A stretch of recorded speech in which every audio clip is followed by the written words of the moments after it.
Good people. So aside from this actually pretty comfortable gaming chair or office chair, the Ergo L, I got something else really exciting from Cooler Master. Meet the new revived Xornet gaming mouse that has been renamed to the new, more generic naming scheme, the MM720. To me, this mouse represents a proper direction for Cooler Master because not only is it gonna, bring back memories from the 2011, the original, or the revived 2015 models, and the original Xornet lovers. Wow. Basically, all the users who loved the Xornet and the Xornet 2 will love the MM720 even more. So check this out. This is the CM Storm Spawn. This is that original shape that the Xornet eventually implemented and adopted. But as you can see, this is a mouse from 2012, and it's actually pretty impressive that the shape today in 2020 is so competitive in my eyes. But check this out. We have some grips on the side that were built into the mouse. We have the DPI changes on top. We have some branding over here. I love the red. I mean, if they would have done something similar with the new mouse, that would have been epic. The only kind of like different physical characteristics are the feet that the Xornet eventually implemented, like the really large ones that the new MM720 has. But yeah, this is really, really impressive. So all the hardware basically on the new mouse, this guy, the MM720, is different. So let's check out exactly what is new and exciting. 2020 has been tough. Let's not make our components suffer. Let them breathe, let them relax. With the Eclipse Air Series by Fantex, your hardware will appreciate the size options and you the experience. Available for every build at different scales and price points too. They all share the ultra-fine mesh front panels engineered specifically for best airflow with perforations of 1mm that also act as a dust filter. Check out the P300A, P360A, P400A, and P500A down below. The perfect Eclipse for 2020. I'm actually quite surprised at the specifications and the price point of this mouse. So you're looking at $49, which is really competitive in today's space. You're also looking at an incredibly lightweight mouse at around 50 grams. This mouse has new optical switches with lifespan of 70 million clicks, which is, again, for the $49 price point, is absolutely competitive and completely destroys anything that Logitech offers, anything that Glorious offers as well. To me, it kind of makes sense because they didn't have to re-engineer the shape, they just had to fit certain new hardware around it. A quick word on design, the shape has remained the same, but obviously it's 2020. Perforated design is following through. The holes are slightly smaller than what we saw with the MM711, but the illumination is very tasteful. We have that glowing bowl that is nice and soft in the middle, plus an illuminated scroll wheel as well. It is all RGB, of course, that you change in the software, and I am quite impressed at the color accuracy to what you set in software versus what you see on the mouse itself. It's almost one-to-one. I am happy to report that build quality is so much better than the MM711. MM711, I love all the colors, but my gosh, it feels so janky and feels so toyish and very plasticky. It crackles everywhere. MM720, absolutely solid.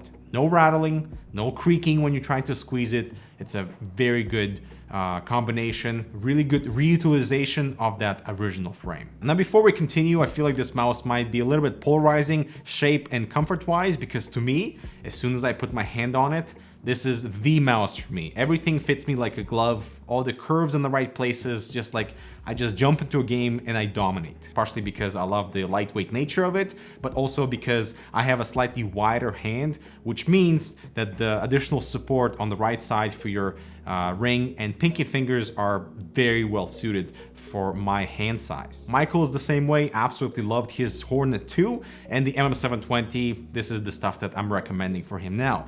But on the opposite side, we have Zai from Rocket Jump Ninja, who says he cannot use this to game for FPS. So those are your two alternatives, completely opposite spectrums. So when we compare the MM720 to my most recent mice that I've been using, like the G305, absolutely love that shape, but as you can see, it is much thinner, yet longer. In comparison to the MM711, which I would say is in my top 5 comfort-wise for mice, as you can see, they're totally different shapes, yet the MM720 for me is actually more comfortable. When you look at slightly bigger mice like the Macalus 67 from Everest, that's a slightly chunkier mouse, or the Model D-, which is the smaller ergonomic mouse, still, they all look so much bigger than the MM720. I was even asked by Zai if I prefer the Viper Mini for FPS gaming, but I don't. I find that to be really thin, like holding like a pencil. I can't aim with that. So the additional width on the MM720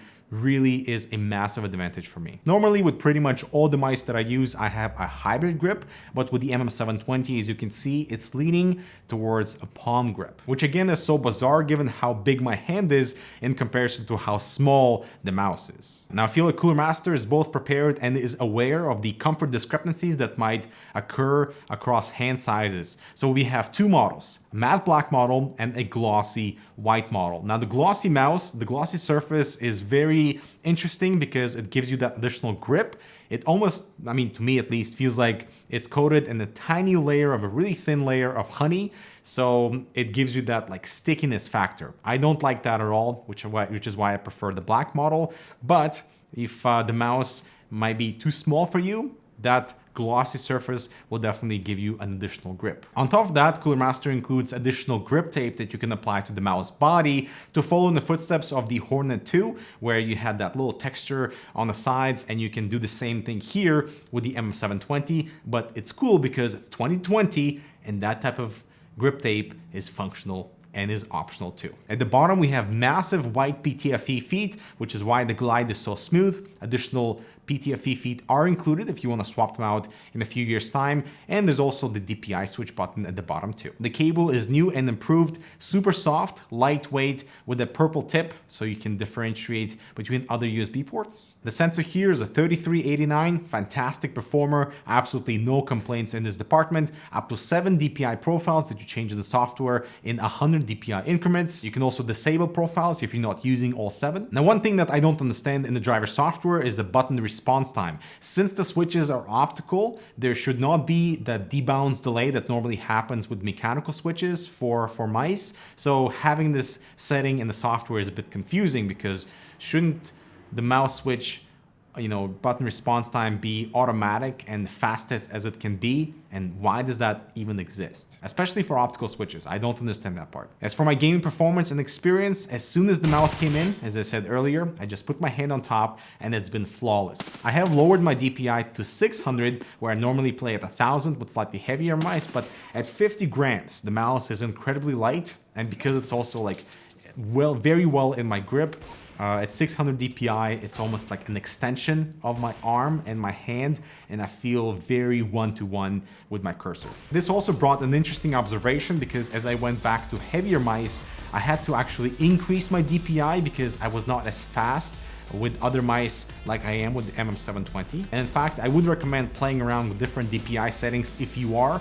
getting a new mouse, because even though I've been gaming at 800 and 1000 DPI for years, with this mouse, 600 is exactly on the dot for me. As for buttons, I have nothing negative to say. The primary triggers feel good. The side browser switches have a bit of a curvature to them, so they're easy to distinguish between one another. The scroll steps are slightly lighter versus what you experience on the MM711, but the middle click is nice and light. And so there you have it. I'm absolutely impressed with what Cooler Master has delivered in 2020 based on the 2011 shape.